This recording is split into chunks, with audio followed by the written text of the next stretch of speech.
নমস্কার বন্ধুরা, মমস ম্যাজিকে আপনাদের সকলকে স্বাগত জানাই। আজকে আমি তৈরি করব ডিমের একটা খুব সুস্বাদু রেসিপি, ডিম ভাপা। তো চলুন শুরু করা যাক। ডিম ভাপা বানানোর জন্য আমি এখানে নিয়ে নিয়েছি 4টে ডিম। আর প্রথমেই ডিমটা বয়েল করে নেব।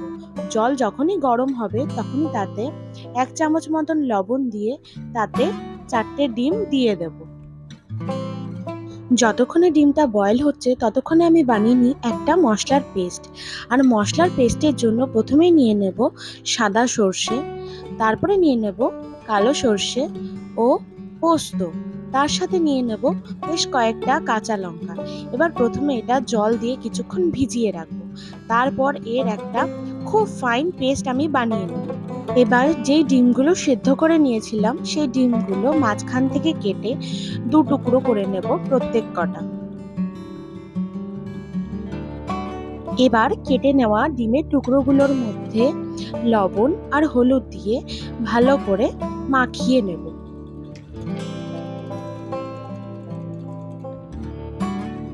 এবার কড়াইতে সামান্য পরিমাণ সর্ষের তেল দিয়ে মাখিয়ে রাখা ডিমের টুকরোগুলো একে একে দিয়ে দেব এবং ডিমগুলো ঠিক 2 মিনিটের জন্য এপিট ওপিট ভেজে নেব। খুব বেশি পরিমাণে ভাজবো না।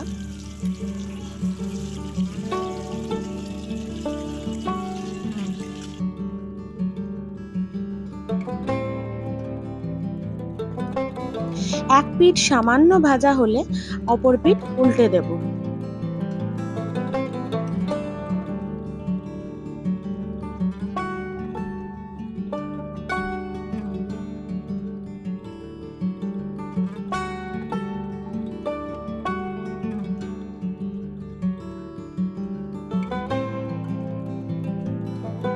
ডিমগুলো 2 মিনিট ভাজার পর নামিয়ে নেব। এবার একটা টিফিন বক্স নিয়ে তাতে যে মশলার পেস্ট আমি তৈরি করেছিলাম সেই মশলার পেস্টটা দিয়ে দেব।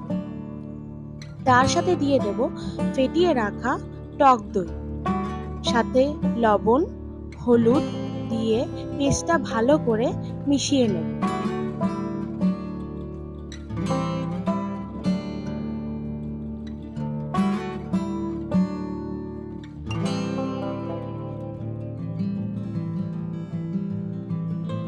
সমস্তটা ভালো করে মিশিয়ে নেওয়ার পর যে মশলার অবশিষ্ট অংশ বাটিতে ছিল তার সাথে জল মিশিয়ে পরিমাণ মতো জল এতে অ্যাড করে তারপর ভেজে রাখা ডিমগুলো একে একে এর মধ্যে দিয়ে দেব।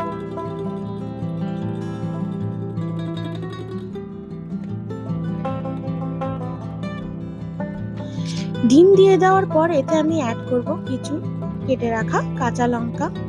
কাঁচা লঙ্কা দেওয়ার পর সব শেষে আমি এতে পরিমাণ মতো সর্ষের তেল দিয়ে দেব।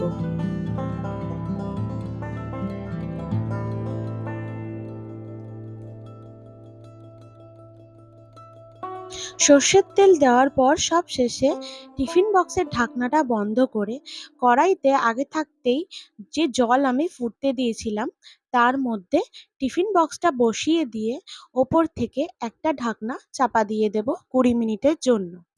তখন গ্যাসের ফ্লেমটা মিডিয়ামেই রাখতে হবে। ব্যাস 20 মিনিট পরেই ঢাকনা খুললেই তৈরি হয়ে যাবে গরম গরম ডিম ভাপা। তো বন্ধুরা, আমার তৈরি ডিম ভাপা তোমাদের কেমন লাগলো কমেন্ট বক্সে জানাতে ভুলো না। আর যদি ভালো লেগে থাকে তাহলে একটা লাইক ও আমার চ্যানেলটিকে সাবস্ক্রাইব করে দিও। দেখা হবে পরবর্তী কোনো ভিডিওতে নতুন কোনো রান্না নিয়ে। ধন্যবাদ।